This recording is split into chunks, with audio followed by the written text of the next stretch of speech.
The Western African Ebola virus epidemic and respective governments reported a total of 28,646 suspected cases and 11,323 deaths, though the WHO believes that this substantially understates the magnitude of the outbreak.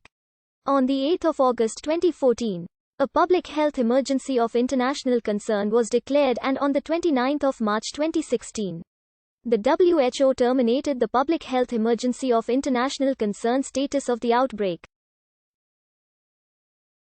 Subsequent flare-ups occurred. The epidemic was finally declared over on 9 June 2016.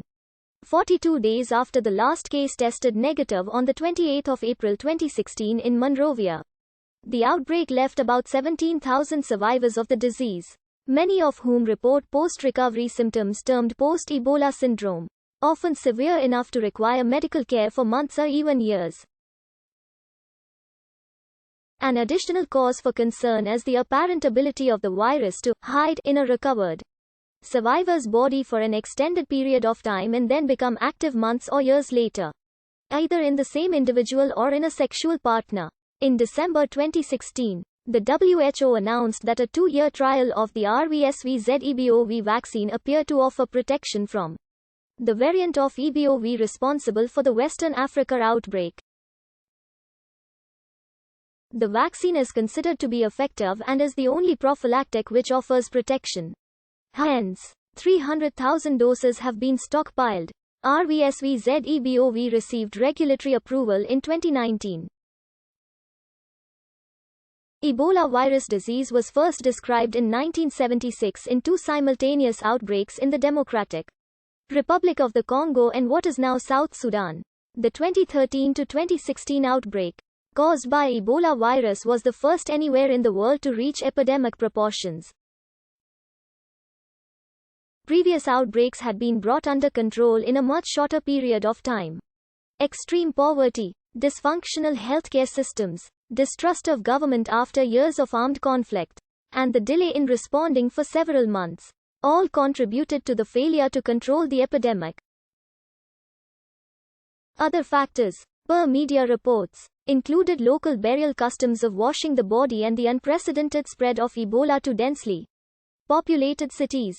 As the outbreak progressed, the media reports, many hospitals, short on both staff and supplies, were overwhelmed and closed down, leading some health experts to state that the inability to treat other medical needs may have been causing an additional death toll likely to exceed that of the outbreak itself. Hospital workers, who worked closely with the highly contagious body fluids of the victims, were especially vulnerable to contracting the virus. In August 2014, the WHO reported that 10% of the dead had been healthcare workers. In September 2014, it was estimated that the affected country's capacity for treating Ebola patients was insufficient by the equivalent of 2,122 beds. However, by December 2014 there were enough beds to treat and isolate all reported cases, although the uneven distribution of cases was resulting in serious shortfalls in some areas. The WHO has been widely criticized for its delay in taking action to address the epidemic.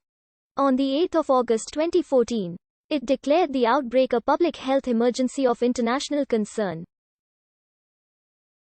By September 2014, Médecins Sans Frontières, Doctors Without Borders, the non-governmental organization with the largest working presence in the affected countries, had grown increasingly critical of the international response. Speaking on 3 September, the international president of MSF spoke out concerning the lack of assistance from United Nations member countries. 6 months into the worst Ebola epidemic in history, the world is losing the battle to contain it. In a 26 September statement, the WHO stated that the Ebola epidemic ravaging parts of Western Africa is the most severe acute public health emergency seen in modern times, and its Director General called the outbreak the largest, most complex and most severe we've ever seen.